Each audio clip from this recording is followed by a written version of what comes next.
প্রাকৃতিক গাছগাছড়া আমাদের পরিবেশের অপরিহার্য অংশ। এগুলো শুধু সৌন্দর্য বৃদ্ধি করে না, বরং বাতাস বিশুদ্ধ করে, জীববৈচিত্র্য রক্ষা করে এবং পরিবেশের ভারসাম্য বজায় রাখে। গাছ অক্সিজেন সরবরাহ করে, ছায়া দেয় এবং মাটির ক্ষয় রোধ করে। গাছড়া যেমন তুলসী, নিম বা ভেষজ উদ্ভিদ আমাদের দৈনন্দিন রোগ প্রতিরোধে সাহায্য করে। প্রাকৃতিক এই উদ্ভিদসমূহ গ্রামীণ জীবনে ওষুধ, খাদ্য ও জ্বালানি হিসেবেও ব্যবহৃত হয়।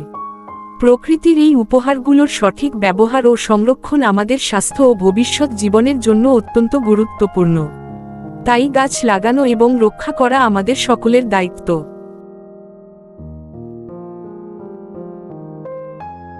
চারপাশ জুড়ে বিস্তৃত সবুজ মাঠ, যেন প্রকৃতির বিছানো গালিচা।